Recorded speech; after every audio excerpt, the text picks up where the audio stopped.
तो मूवी के स्टार्ट में हमें दो आदमी दिखाई जाते हैं जो कि बेसिकली एक टैक्सी में होते हैं। एक टैक्सी को ड्राइव कर रहा होता है जबकि एक आदमी वहाँ बैठा होता है जिसने ब्लैक और रेड सूट पहना होता है। इस आदमी का नाम डेडपुल होता है जो कि इस मूवी का मेन कैरेक्टर है। ये कहीं जा रहा होता है और टैक्सी ड्राइवर से बातें कर रहा होता है। ये कहता है कि मैं अपने दुश्मन को ढूंढ रहा हूँ, 1 साल से ज्यादा का टाइम हो चुका है और मैं चाहता हूँ कि जल्दी उसे ढूंढ लूं और उसे खत्म कर दूं। तो टैक्सी ड्राइवर कहता है कि तुम उसे ढूंढ क्यों रहे हो? तो डेडपुल कहता है इसलिए ताकि मैं उससे बदला ले सकूं। उसने मेरे फेस का बहुत बुरा हाल कर दिया है। उसने मेरी बॉडी पर कई एक्सपेरिमेंट्स किए। डेडपुल उसको अपना मास्क उतार कर दिखाता है और कहता है कि ये लो खुद ही देख लो। इसी के साथ बातें करते करते जब वो बैक सीट पर देखता है तो उसका वेपन्स वाला बैग नहीं होता। वो टैक्सी ड्राइवर से कहने लगता है कि अरे यार बैग तो मैं वहीं पर भूल गया, अब मुझे सिर्फ 2 तलवारों से काम चलाना होगा। इस वक्त उसके पास सिर्फ 2 स्वर्ड्स यानी तलवारें थी और एक गन थी जिसके अंदर सिर्फ 12 बुलेट्स थी और मुझे इन्हीं से उनको खत्म करना होगा। अब टैक्सी ड्राइवर को उसकी बातें काफी अजीब और फनी लग रही होती हैं और वो चुपचाप सुन रहा होता है। अब डेडपुल वहीं ब्रिज पर उतर जाता है और बच्चों की तरह टांगे हिलाकर कोई ड्राइंग बनाने लगता है।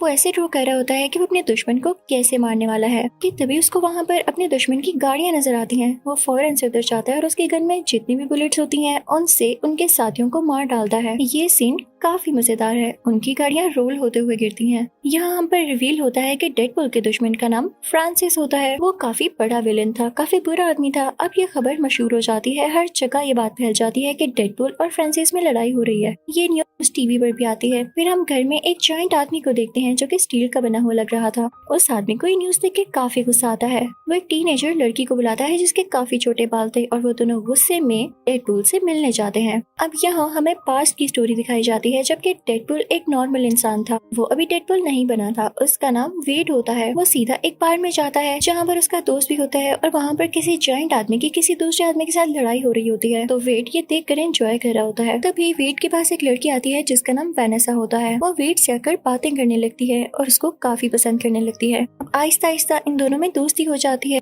अब इनको एक साथ 1 साल हो चुका था, लेकिन एक दिन वेड बेहोश होकर गिर जाता है। जब होश आने पर वो अपने कुछ टेस्ट करवाता है तो उसे पता चलता है उसके ब्रेन, लिवर और लंग्स में कैंसर है। ये सुन के वो काफी परेशान हो जाता है और वेनेसा भी। अब सीन डेडपुल पर शिफ्ट होता है। लड़ते लड़ते फ्रांसिस वहाँ से भाग चुका था, लेकिन तभी वहाँ पर डेडपुल को आवाज आती है जैसे फ्रांसिस की बाइक उसके पीछे हो। जब डेडपुल पीछे मुड़कर देखता है तो वहाँ पर वाकई फ्रांसिस होता है। डेडपुल अपनी स्वर्ड फ्रांसिस के हाथ पार कर देता है। फ्रांसिस के नाक से काफी खून आ रहा होता है। डेडपुल कहता है कि मैंने आज अपना बदला ले लिया, तुम ही थे ना जिसने मेरी शक्ल का ये हाल किया। इसी के साथ डेडपुल अपना मास्क उतार कर उसे अपना फेस दिखाता है। तो फ्रांसिस कहता है ओह अच्छा तो तुम वो हो। अभी वो दोनों ये बातें कर ही रही होती हैं कि तभी पीछे से वो स्टील मैन आता है। वो वेड को उठा कर फेंकता है। यहाँ पर फिर से स्टोरी पास्ट के सीन में शिफ्ट होती है। वेनेसा वेड से कह रही होती है कि तुमने परेशान नहीं होना, मैं तुम्हारा साथ कभी नहीं छोड़ूंगी, हम मिलकर इसका इलाज करवाएंगे। तो वेड कहता है कि नहीं वेनेसा, मैं तुम्हें इस तरह से नहीं देख सकता, मुझे कुछ हो गया तो तुम्हारा क्या होगा, मैं इस तरह से नहीं चाहता।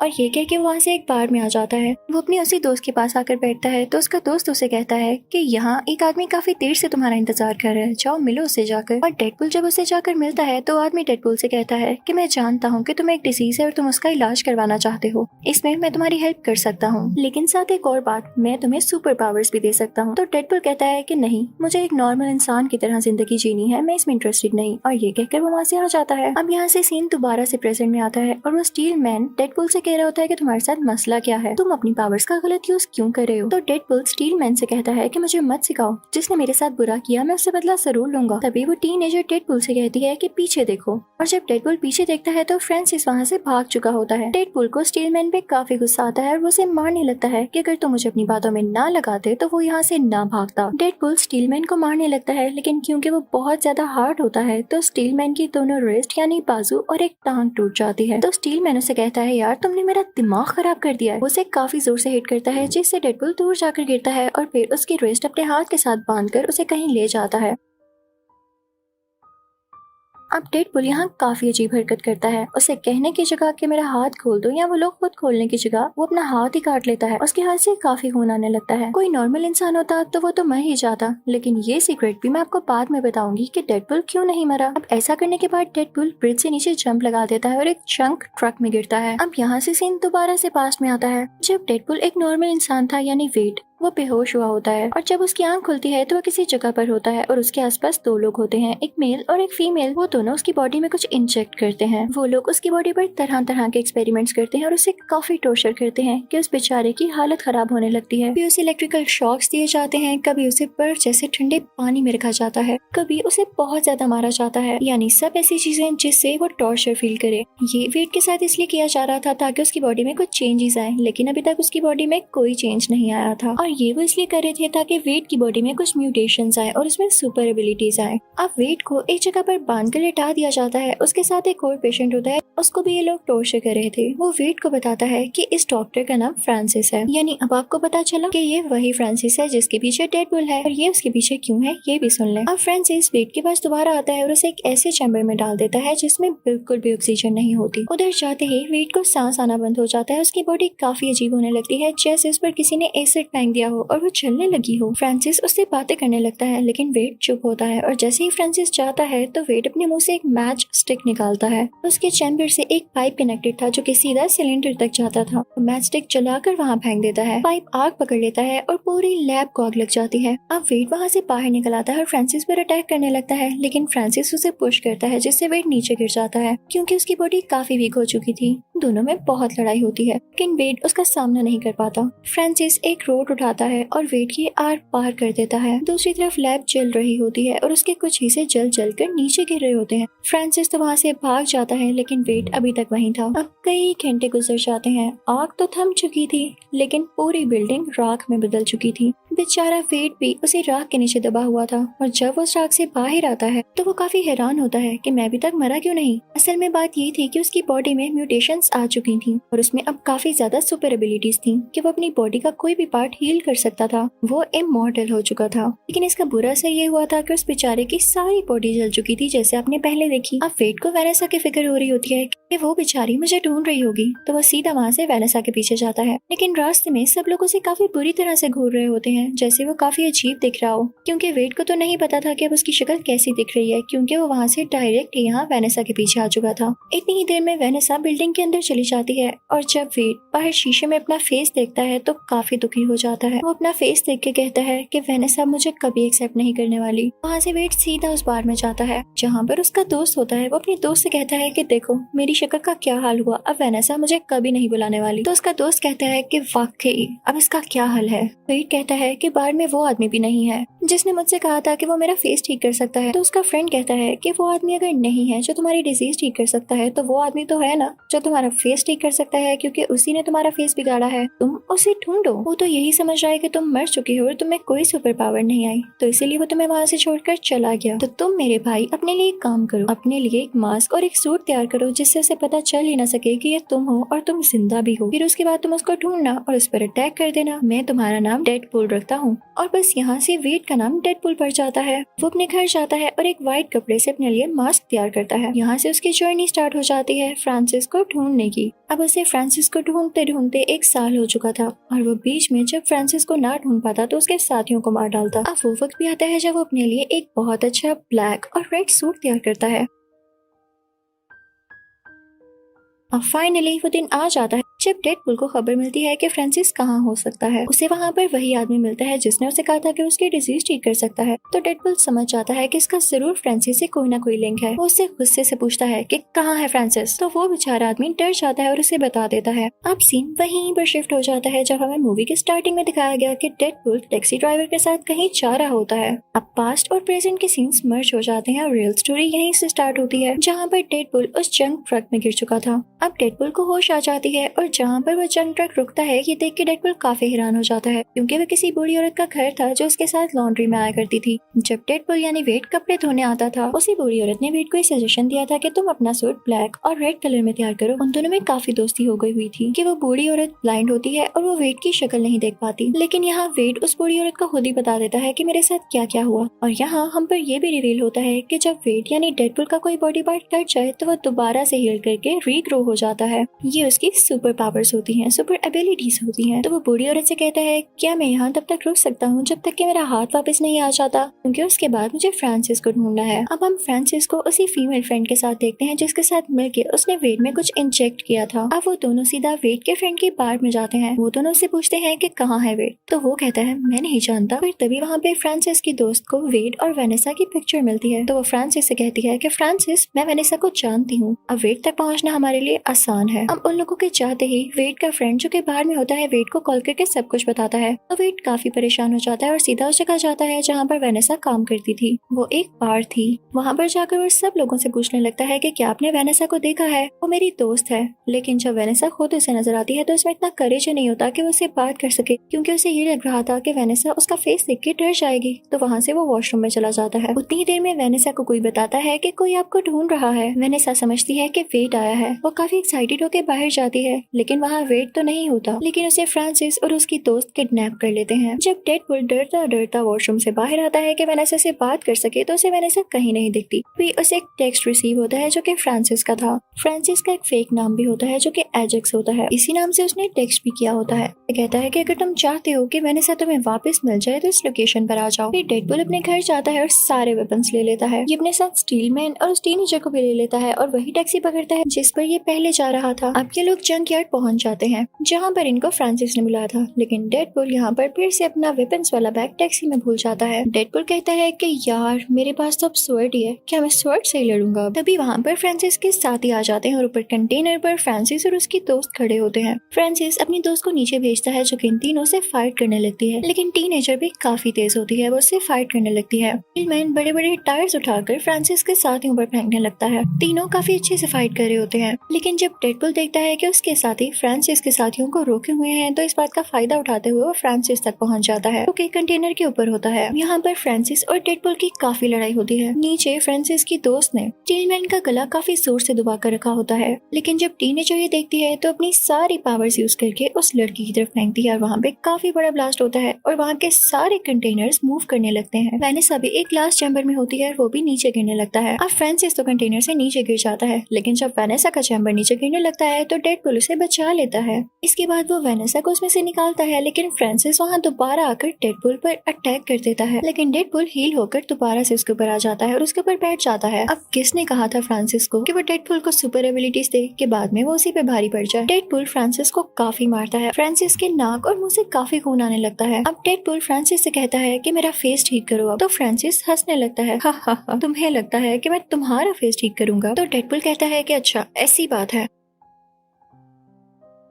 इसी के साथ वो अपनी एक छोटी सी गन निकालता है और उस पर शूट करने वाला होता है कि तभी पीछे से स्टीलमैन की आवाज आती है। वो उसे कहता है डेडपूल तुम अपनी पावर्स का गलत यूज करोगे, तुम एक हीरो हो, तुम ऐसा नहीं कर सकते। लेकिन डेडपूल उसकी बात नहीं सुनता, वो फ्रांसिस के फेस पर शूट कर देता है। स्टीलमैन बाहर से जितना ह्यूज और पावरफुल दिखता था, अंदर से वो बेचारा उतना ही डरपोक था। उसे ये सीन देख के वॉमिटिंग होने लगती है। अब इस सब के बाद वेनेसा डेडपूल के पास आती है और उसे पंचेस मारने लगती है। तो डेडपूल उसे कहता है कि ठीक है मार लो, मैं जानता हूँ तुम राइट पर हो और तुम्हारा मुझे पंचेस मारना बनता भी है, लेकिन मैं तुम्हें एक चीज दिखाऊंगा, उसके बाद तो मुझे एक्सेप्ट ही नहीं करोगी। तो वेनेसा कहती है कि ऐसी भी क्या बात है। डेडपूल उसे कहता है कि मेरा फेस मास्क उतार के देखो, तुम्हें खुद ही पता चल जाएगा। तो वेनेसा उसका मास्क उतारती है, उसके नीचे एक और प्रिंट होता है। जब वेनेसा उसे हटाती है तो वहाँ पर डेडपूल का रियल फेस होता है जो कि काफी जला हुआ था। वेनेसा उसका फेस देख के कहती है कि क्या बुरा है इसमें, तुम्हारी आंखें, नाक, मुंह सब कुछ तो ठीक है, स्किन का इशू है तो वो सबको होता है, हर किसी की स्किन वैसे भी फ्लॉलेस नहीं होती, मुझे जल्द ही इसकी आदत हो जाएगी, लेकिन मैं तुम्हें छोड़कर नहीं जाने वाली। दोनों बहुत खुश होते हैं,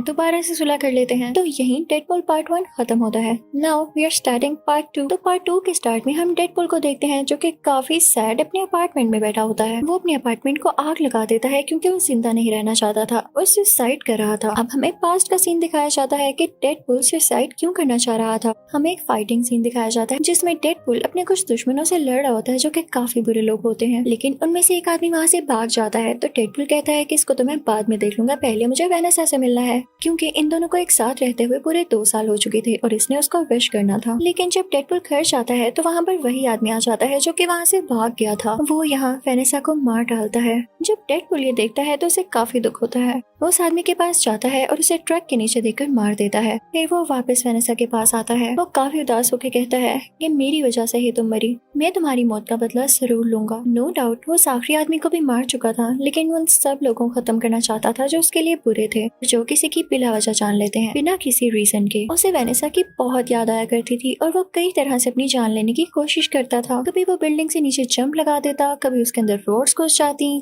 कभी वो खुद को आग लगा देता, लेकिन उसे कुछ न होता क्योंकि वो इमॉर्टल था और इस चीज से वो खुद भी तंग आ चुका था। अब हम प्रेजेंट में आते हैं जब वो अपने अपार्टमेंट को आग लगा के दोबारा से सुसाइड करने की कोशिश करता है। यहाँ पूरे अपार्टमेंट में आग लग जाने की वजह से बहुत बड़ा एक्सप्लोजन होता है और उसे वेनेसा का विजन आता है कि ये तुम गलत कर रहे हो, तुम्हारा काम ये नहीं है। लेकिन इसी के साथ ही डेडपूल की बॉडी के टुकड़े हो जाते हैं। तभी कुछ टाइम बाद वहाँ पर स्टील मैन आता है और उसके बॉडी पार्ट्स देख के उसे एक सैक में डालकर अपने साथ ले जाता है और फिर उसे जोड़ देता है। जब डेडपूल की बॉडी हील हो जाती है तो वो बिल्कुल ठीक हो जाता है और अब वो उदास एक काउच पर लेटा होता है कि तभी उसके पास स्टील मैन आता है और कहता है कि तुम क्या कर रहे हो, तुम तो इतने पावरफुल हो और बनो भी। आज के बाद यही तुम्हारी फैमिली है और तुम हमारे साथ यहीं पर रहोगे। उस घर में 2 लड़कियां और होती हैं, एक वही टीनेजर जिसके छोटे बाल थे और एक पिंक बालों वाली लड़की। अब सीन यहाँ से दूसरी तरफ शिफ्ट होता है जहाँ पर हम एक ह्यूज आदमी को देखते हैं जिसकी एक आंख में लेजर जैसा कुछ था और उसके हाथ में घड़ी थी। जब वो उस घड़ी को मूव करता है तो वो कहीं जगह पर आ जाता है। वहाँ खड़े वो 2 आदमियों से पूछता है कि ये कौन सा साल है, मैं किस ईयर में हूँ। लेकिन इससे पहले कि वो आदमी कोई जवाब देते वो उनको मार कर उनकी गाड़ी लेकर वहाँ से चला जाता है। अब सीन दोबारा से वहाँ शिफ्ट होता है जहाँ पर वो चारों रह रहे थे, यानी डेडपूल, स्टील मैन, पिंक बालों वाली लड़की और वो टीनेजर। ये सब अपनी टीम को एक्स मैन की टीम कह रहे होते हैं। अब टीनेजर स्टील मैन से कह रही होती है कि आपको बहुत ट्रस्ट है ना डेडपूल पर, मुझे तो डेडपूल बिल्कुल भी कंसिस्टेंट नहीं लगता है, ये कुछ भी ठीक से डिसाइड नहीं कर पाता, कभी सुसाइड करने की ट्राई करता है और कभी कुछ ज्यादा इमोशनल हो जाता है। तो डेडपूल फौरन से बोल पड़ता है कि तुम लोग परेशान नहीं हो, मैं खुद को ठीक करूंगा, मैं जितने दिन इस घर में रहा मैंने बहुत कुछ सीखा और हम बहुत अच्छी एक्समैन टीम बनेंगे। ये बात सुनकर सारे काफी खुश हो जाते हैं। स्टील मैन उसे अप्रिशिएट करता है और कहता है मुझे खुशी है मैं तुम्हें यहाँ लेकर आया। अब सीन चेंज होता है एक म्यूटेंट स्कूल की तरफ। वहाँ पर कुछ ऐसे बच्चे थे जिनमें कुछ ज्यादा एबिलिटीज थी जो कि इंसानों में नहीं होती, वो बच्चे म्यूटेंट्स थे। अब उस स्कूल का प्रिंसिपल जो कि ग्लासेस वाला आदमी होता है उन सब बच्चों से कह रहा होता है कि ठीक है मैं जानता हूँ तुम लोगों में एबिलिटीज है, लेकिन तुम लोगों ने इसको दुनिया के सामने शो नहीं करना और इन पर कंट्रोल रखना है। अब प्रिंसिपल उनमें से एक हेल्दी बच्चे को सामने स्टेज पर लाता है और सब बच्चों के सामने उसे टॉर्चर करने लगता है। बच्चों से कहता है कि अगर अपनी एबिलिटीज को कंट्रोल ना किया तो आप लोगों के साथ भी यही किया जाएगा ताकि आप ये सीख लें कि कंट्रोल कैसे किया जाता है। पता नहीं कैसा स्कूल था ये। तभी हम उस घर को देखते हैं जहाँ पर वो चारों यानी एक्समैन टीम रह रही थी। तभी स्टील मैन डेडपूल के पास आता है और उसे कहता है कि एक मसला हो गया है और हमें उस जगह पर जाना है। अब जहाँ मसला हुआ था वो उसी म्यूटेंट स्कूल के बाहर वाला हिस्सा था जहाँ पर वो हेल्दी बच्चा टॉर्चर किए जाने की वजह से काफी तंग आ चुका था और बाहर आकर 2 पुलिस कार्स को डैमेज कर चुका था। उसकी एबिलिटी थी कि वो हाथों से आग फेंक सकता था। अब जनाब वहाँ पर ये एक्समैन टीम भी पहुंच जाती है और उस बच्चे को आराम से रोकने की कोशिश करती है, लेकिन वो बच्चा डेडपूल पर और उन लोगों पर अटैक कर देता है, जिसके बाद पुलिस इसके गले में एक डिवाइस डाल देती है। उसी टाइम वेड यानी डेडपूल नोट करता है कि उसकी गर्दन पर कोई निशान है, यानी ये बच्चा ऐसे ही अग्रेसिव नहीं हुआ, इसके साथ जरूर कोई जुल्म हुआ है। तो डेडपूल भी स्कूल के बाकी स्टाफ पर अटैक कर देता है, जिसकी वजह से पुलिस उसके गले में भी वो डिवाइस डाल देती है। इनफैक्ट ये ऐसी डिवाइस थी जो किसी की भी सुपर एबिलिटीज को कंट्रोल में कर सकती थी। जिसके गले में भी ये डिवाइस होती वो अपनी एबिलिटीज को ठीक से यूज ही न कर पाता और सबसे बड़ी बात ये डिवाइस खुद से उतर भी नहीं सकती थी। अब यहाँ पे उस हेल्दी बच्चे को और डेडपूल को एक साथ उधर म्यूटेंट सेल में लेकर जाया जाता है जहाँ पर और भी लोगों को पकड़ कर लेकर आया गया था और उन्हें सूट भी पहनाया जाता है जैसे क्रिमिनल्स का हो। अचानक से वेट यानी डेडपूल को दर्द होने लगती है क्योंकि जब तक उसकी एबिलिटीज उसके पास थी उसे अपनी कैंसर की डिजीज फील ही न हुई, लेकिन क्योंकि उसके गले में डिवाइस थी और उसकी एबिलिटीज उसके पास नहीं थी तो उसे काफी दर्द हो रहा था क्योंकि उसका कैंसर वापस आ रहा था। तो वह हेल्दी बच्चा बोलता है कि ये हमारी गलती है कि हम अपने लिए स्टेप नहीं लेते, अच्छा खासा मैंने स्टेप लिया लेकिन पुलिस ने आके वहाँ सब कुछ खराब कर दिया। वो लोग जानते ही नहीं कि स्कूल का प्रिंसिपल कितना बुरा आदमी है, उसने मुझे इतना मारा, इतना टॉर्चर किया और जैसे ही मैं इस सेल से निकलूंगा मैं उसे मार डालूंगा। और इसके बाद वो दोनों खाना खाने लगते हैं।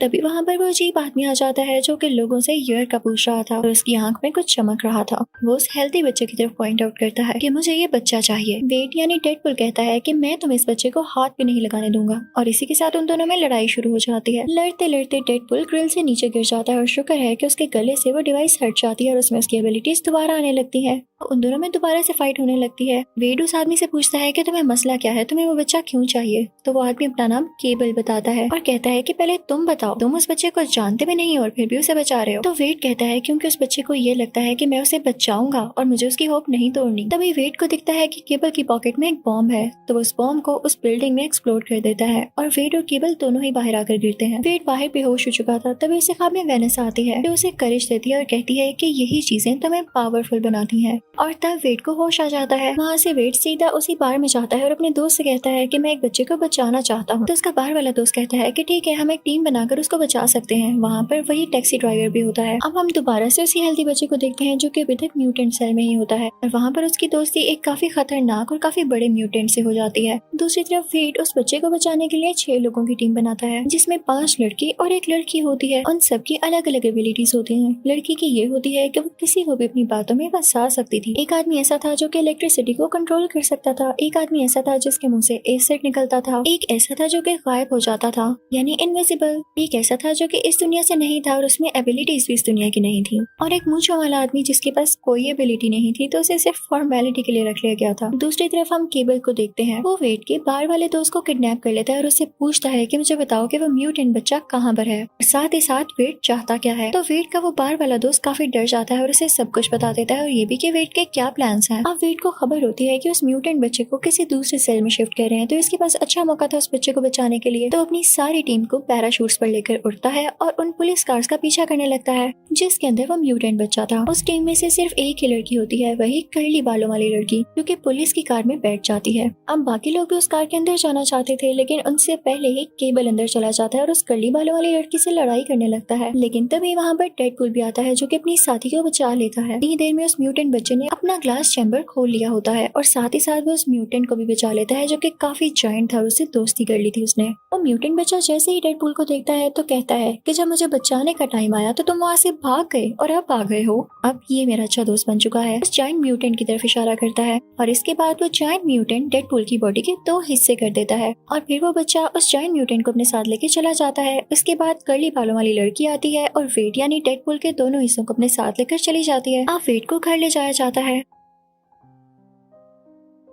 यहाँ पर वो बूढ़ी औरत भी होती है और यहाँ पर वेड काफी फनी लग रहा होता है क्योंकि उसकी टांगे रीग्रो कर रही होती हैं जैसे किसी बेबी की हो। वो वेट कर रहा होता है कि कब उसकी टांगे ठीक हो और कब वो उस बच्चे को बचाने जाए। तभी वहाँ पर केबल आ जाता है और उससे आराम से बात करता है। कहता है कि मैं तुम्हें अपने सारे कंसर्न्स बताता हूँ, मैं क्यों नहीं उस बच्चे को बचाना चाहता और तुम्हारी सोच भी गलत है जो तुम सोच रहे हो कि अभी भी तुम उस बच्चे को बचाना चाहोगे। अगर मैं तुम्हें बताऊँ कि मैं इस बच्चे को क्यों नहीं बचाना चाहता तो सुनो, मैं फ्यूचर से आया हूँ। मेरी एक छोटी सी बेटी है और एक बहुत अच्छी वाइफ है। अब ये बच्चा बड़ा होकर मर्डरर बनेगा और मेरी फैमिली को मार डालेगा। अभी भी वो स्कूल के प्रिंसिपल को मारने जा रहा है और क्या तुम्हें नहीं लगता कि इसके बाद उसे मर्डर्स करने की आदत हो जाएगी? मैं सब जानता हूँ कि उसने क्या करना है बड़े होकर, लेकिन अब मसला है मैं तुम्हारी हेल्प के लिए क्यों आया हूँ। क्योंकि पहले वो अकेला था और मैं अकेला ही उसे पकड़ सकता था, लेकिन अब उसके साथ वो जायंट म्यूटेंट है और मुझे तुम्हारी जरूरत है क्योंकि तुम ही उसे हरा सकते हो। मैं मानता हूँ कि तुम काफी स्ट्रॉन्ग हो। तो डेडपूल कहता है कि ठीक है, मैं तुम्हारे साथ आऊंगा, लेकिन मुझे प्रॉमिस करो कि तुम जाते ही उसे मारोगे नहीं बल्कि प्यार से समझाओगे। हो सकता है कि वो हमारी बात समझ ले। अब उन दोनों में डील हो जाती है और वो लोग वहाँ से जाने लगते हैं। अब वो लोग वहाँ से जाने लगते हैं तो रास्ते में वेड एक्समैन हाउस पे रुकता है जहाँ पे वो स्टील मैन होता है। वो उसे बुलाता है तो वो कहता है भाई तुम्हारे मसले खत्म नहीं होते, मैं नहीं आऊंगा। डेडपूल और केबल के साथ वो कर्ली बालों वाली लड़की भी होती है, लेकिन जब तक वो पहुँचते हैं तो इतनी देर में वो बच्चा और जायंट म्यूटेंट उस स्कूल के अंदर जा चुके होते हैं। वो बच्चा अंदर जाकर प्रिंसिपल को मारने ही वाला होता है कि तभी वो जायंट म्यूटेंट बाहर आकर उन लोगों से मुकाबला करने लगता है। लेकिन वेड, केबल और वो कर्ली बालों वाली लड़की मिलकर भी उस जायंट म्यूटेंट का कुछ नहीं बिगाड़ पा रहे थे। अभी वहाँ पर स्टील मैन आ जाता है, यानी था वो भी दिल का अच्छा करना चाहता था वो मदद, लेकिन उसमें सेल्फ रिस्पेक्ट थोड़ी ज्यादा थी जो कि अच्छी बात भी है। वो आकर उस जायंट म्यूटेंट से लड़ने लगता है और कर्ली बालों वाली बच्ची स्कूल के अंदर चली जाती है ताकि उस बच्चे को रोक सके। वो अंदर जाकर पहले तो सारे बच्चों को वहाँ से बाहर निकालती है। अब केबल और डेडपूल उस बच्चे के पास आते हैं। बाहर स्टील मैन के पास वो टीनेजर भी आ जाती है और वो दोनों मिलकर उस जायंट म्यूटेंट को मार डालते हैं। अब वो बच्चा प्रिंसिपल को अंदर मारने ही वाला था, तो ये देखते हुए केबल उस बच्चे को मारने लगता है, लेकिन डेडपूल उसे रोकता है कि तुमने कहा था कि हम इसे समझने का एक मौका जरूर देंगे, इसे एक चांस देंगे। अब डेडपूल उस हेल्दी बच्चे को समझाने लगता है कि देखो, अगर तुम प्रिंसिपल को इसलिए मार रहे हो कि वो तुम लोगों को टॉर्चर करता है,